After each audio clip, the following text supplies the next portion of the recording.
বলিউডের কমেডি সিনেমার তালিকা যদি প্রকাশ করা হয় তাহলে প্রথম দিকেই থাকবে গোলমালের নাম। মানুষকে অনাবিল আনন্দে বারবার ভাসিয়েছেন এই সিনেমার কলাকুশলীরা। প্রতিবার সিনেমায় অন্যরা পাল্টে গেলেও পাল্টান না অজয় দেবগন। এবার নির্মাতা রোহিত শেঠির সঙ্গে 14তম বার জুটি বাঁধতে চলেছেন তিনি। তৈরি হতে চলেছে গোলমাল 5। জানা গেছে আগামী বছরই শুরু হতে যাচ্ছে সিনেমাটির শুটিং। পর্দায় আবারও আসছে গোলমালের নতুন গল্প। কমেডি জনরার সিনেপ্রেমীদের কাছে পরিচিত এক নাম বলিউডের জনপ্রিয় এই ফ্র্যাঞ্চাইজি। নতুন এই সিজনে সম্পূর্ণ আলাদা এক দুনিয়া তুলে ধরবেন বলে জানিয়েছেন নির্মাতা রোহিত শেঠি। আগামী বছর অর্থাৎ 2026 সালের ফেব্রুয়ারি থেকে মার্চ মাসের মধ্যে শুরু হয়ে যাবে সিনেমার কাজ। রোহিত শেঠি আপাতত ব্যস্ত রয়েছেন রাকেশ মারিয়ার বায়োপিক নিয়ে। জন আব্রাহাম অভিনীত এই সিনেমার কাজ শেষ হয়ে যাবে এবছরের শেষ দিকে। তারপরে শুরু হবে কমেডি সিনেমার প্রস্তুতি।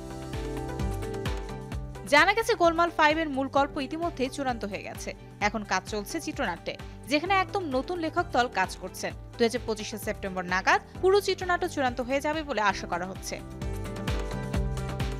এই সিনেমায় আরও একবার অজয় দেবগন ফিরবেন তার পুরো দলবল নিয়ে। প্রধান চরিত্রে থাকবেন আরশাদ ওয়ারসি, তুষার কাপুর, কুনাল খেমু, শ্রেয়াস তালপারে ও জনি লিভার। তবে পার্শ্ব চরিত্র ও নায়িকা সম্পর্কে এখনো কোনো তথ্য পাওয়া যায়নি। मुझे आंटी और अंकल ने कसम दी थी, पर इस ढक्कन ने सब सुन ली। গোলমাল সিরিজের অন্যতম জনপ্রিয় বিষয় সবার হাস্যরসাত্মক চরিত্র ও নিখুঁত টাইমিং। এই ফ্র্যাঞ্চাইজিতে তুষারের সে মুখ চরিত্রের কথা তো ভুলবে না কেউই। সিনেমায় অভিনেতাদের রসায়ন, স্ল্যাপস্টিক কমেডি আর অদ্ভুতের সব চরিত্রই গোলমাল সিরিজকে করে তুলেছে জনপ্রিয়। 2006 শুরু গোলমাল ফান আনলিমিটেড দিয়ে। এরপর একে একে আসে গোলমাল রিটার্নস, গোলমাল 3 ও গোলমাল এগেইন। সিরিজের প্রতিটি সিনেমাই বক্স অফিসে হিট। দেখা যাক পঞ্চম কিস্তিতে কি চমক উপহার দেন নির্মাতা রোহিত। हेलो हाय नमस्ते सलामा आ गए फिर से करने हंगामा।